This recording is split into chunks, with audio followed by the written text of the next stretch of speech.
দেখছেন টিভি9 বাংলা, রয়েছে আমি শুভজিৎ মিত্র। ঘড়ির কাঁটা বলছে 7টা। শুরু করছি আপডেট বাংলা। সারাদিন ধরে যে খবর আপনাদেরকে দেখিয়েছি তার আপডেট ভার্সন আপডেট বাংলায়। কলকাতা ধর্মতলায় ধুন্ধুমার, শহরের প্রাণকেন্দ্রে ধুন্ধুমার। কাজের দিন একটা বড় সময় ধরে সেখানে বিক্ষোভ, কিন্তু কারণটা কি, কেন এই অবস্থা? গন্ডগোল নিউ মার্কেটে স্থায়ী ব্যবসায়ী আর হকারদের মধ্যে। স্থায়ী ব্যবসায়ীদের ওপর হামলার অভিযোগ উঠেছে হকারদের বিরুদ্ধে। রণংদেহী মেজাজে একদিকে হকাররা আর অন্যদিকে স্থায়ী ব্যবসায়ীরা, মাঝখানে পুলিশ। পরিস্থিতি এমন জায়গায় পৌঁছয় যে পুলিশ রীতিমতন হিমশিম খায় পরিস্থিতি সামাল দেওয়ার জন্য। আমরা ছবি দেখাচ্ছি, দেখুন। আজকে শহর কলকাতায় ধরা পড়েছে আর ভুক্তভোগী বাসের মধ্যে থাকা ওই আমজনতা যারা কাজে বেরিয়েছিলেন। ব্যবসায়ী হকারদের ধস্তাধস্তি বেঁধে যায়, ইট বৃষ্টিও চলে। তৃণমূলের ঝান্ডা নিয়ে নিউ মার্কেটের সামনে চলে জমায়েত। কাজ করতে দেব কেন না দাদা, রাস্তাতে তো সবেরই কাজ করতে দেন। মানে এই তো রাস্তার মানে কোনো ব্যাপারই নেই আমাদের মনে হচ্ছে। আমাদের সেক্রেটারিকে হকাররা মেরেছে, ওই জন্যই ঝামেলাটা করতে আমরা বাধ্য হয়েছি। পুলিশ কোনো অ্যাকশন নেয়নি। একটা হকারকে কে পাওয়ার দিল ওখান থেকে লিগ্যাল পার্কিং সরাবে? 2-4 মিনিট নয়, একটা দীর্ঘক্ষণ ধরে অবরুদ্ধ হয়ে পড়ে ধর্মতলা। অগ্নিগর্ভ পরিস্থিতি। পুলিশ কি বলছে শুনুন। এখানে কারোর কোনো অভিযোগ আছে বলে আমার কাছে নলেজ নেই। আমি আবারও বলছি, কারো যদি কোনো অভিযোগ থেকে থাকে আসুন, আমি এখানেই আছি। আপনারা আসবেন, কমপ্লেন করবেন, আমরা নেসেসারি অ্যাকশন অ্যাজ পার ল নেব।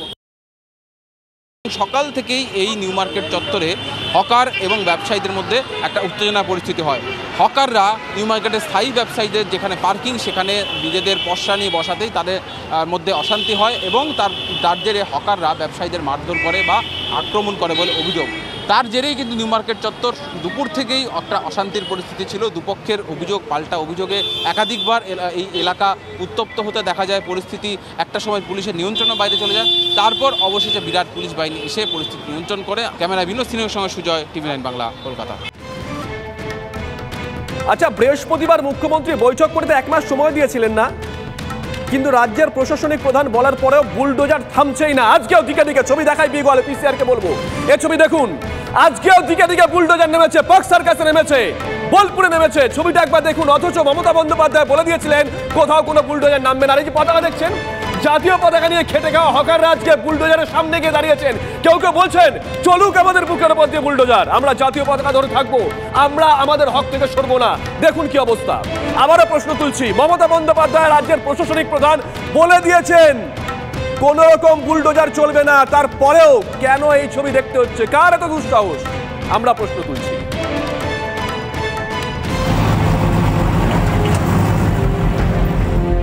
বৃহস্পতিবারই পুলিশ কর্তা ও পুরো প্রতিনিধিদের সামনে বার্তা দিয়েছিলেন মুখ্যমন্ত্রী। প্রথমে বসাচ্ছেন, তারপরে গিয়ে বুলডোজার দিয়ে উচ্ছেদ করতে যাবেন। আমি এই পলিসিটাকে মানি না। তাদের দরকার হলে শিফট করতে হবে বুঝিয়ে বাজিয়ে, মারপিট করে নয়, বুলডোজার দিয়ে নয়।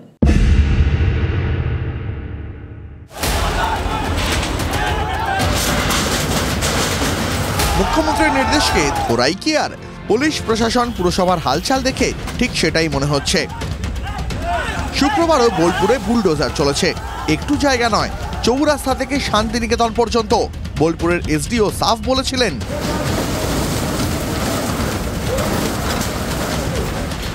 আমরা কিন্তু আজকে কোনো হকারদের সরাইনি। 1 মাস মুখ্যমন্ত্রীর দেওয়ার টাইম লাইন আছে, তো এইটার সাথে আজকের এই অভিযানকে গুলিয়ে ফেললে চলবে না। আজকে হচ্ছে ফুটপাতের ওপর যারা অবৈধ নির্মাণ করে পথচারীদের অসুবিধা করছেন তাদের ইয়েতে আমরা আজকে অভিযান করেছি। শনিবারে উচ্ছেদ অভিযান থামেনি বোলপুরে। সকাল থেকেই বুলডোজার নিয়ে চিত্রা মোড়ের কাছে অভিযান চালায় পুরসভা। শেষমেশ বিক্ষোভের জেরে উচ্ছেদ অভিযান স্থগিত রাখে পুরসভা, মহকুমার প্রশাসন। আমাদের বৈধ দোকান, আমাদের আজ থেকে নয়, 1998 সাল থেকে আমাদের এই দোকান চলছে। আর এই দোকান থেকেই আমাদের রুজি রোজগার, জীবিত সমস্ত কিছু এখান থেকেই হচ্ছে।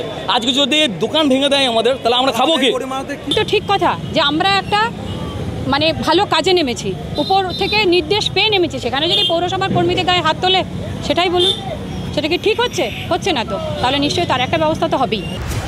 রামপুরহাটেও বুলডোজার নিয়ে উচ্ছেদে নামে পুলিশ, তবে এক্ষেত্রে রাজ্য পুলিশ নয়, রেল পুলিশ। রেলের জায়গা দখল করে বসে থাকা অবৈধ দোকানদারদের সরানোই ছিল উদ্দেশ্য, কিন্তু ফুটপাথের দোকানিরা প্রতিবাদে রাস্তা অবরোধ করে দেন। বিকেল পর্যন্ত উচ্ছেদ শুরু করতে পারেনি রেল পুলিশ। আমরা বলছি রেল প্রশাসন এবং রাজ্য সরকারের প্রশাসনকে গরিব মানুষকে পথে বসিয়ে বীরত্ব দেখাবেন না। শনিবার দুপুরে বুলডোজার নামে খাস কলকাতাতেও পার্ক সার্কাসের ন্যাশনাল মেডিকেল কলেজ হাসপাতালের আশপাশ দখলমুক্ত করতে নামে প্রশাসন। অস্থায়ী দোকানঘর ভেঙে গুঁড়িয়ে দেওয়া হয়, শুরু হয় ব্যাপক বিক্ষোভ। দিদি তো বার্তা দিল যে 1 মাস আমি সময় দিচ্ছি, তোমরা আস্তে আস্তে করে নাও। এই কি বুলডোজার নিয়ে এসে ভাঙা, এখানে 50 বছর 60 বছরের দোকান আছে। আমরা না সরালে বুলডোজ করতে আমরা বুঝতাম এটা আমাদের কষ্টে রোজগার করা জিনিস, এটা আমরা যেখানে সেখানে পাইনি। এখানে বুলডোজার চালানোর কি মানে? আমাদের যদি 1 মাস টাইম আছে, কেন পুলিশ টাইম দিচ্ছে না? কেন কমিটি? আমাদের কোনো কেএমসির কোনো নোটিশ সার্কুলার আসেনি। মমতা অর্ডার করেছে, পুরো তো গরিবটাকে পেটে লাত মেরেছে। এটা ঠিক হচ্ছে না, এটা খুব খারাপ হচ্ছে। বুলডোজার না হচ্ছে, পুরো গরিবকে পুরো মেরে দিলে এটা ঠিক কথা না।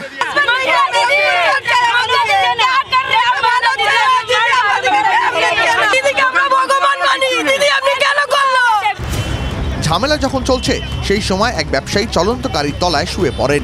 গাড়ি ব্রেক কষে দেওয়ায় কোনো রকমে প্রাণে বাঁচেন ওই ব্যবসায়ী। তারপর ওই গাড়ির বনেটে মাথা ঠুকতেও দেখা যায় ব্যবসায়ীকে। এইরকম ক্ষোভ বিক্ষোভের ছবি রাজ্যের বহু এলাকায়। একটাই প্রশ্ন, মুখ্যমন্ত্রী 1 মাস সময় দিল, উচ্ছেদ চলছে কেন? কেন বুলডোজার অভিযান? Sayanta Bhattacharya report, TV9 Bangla.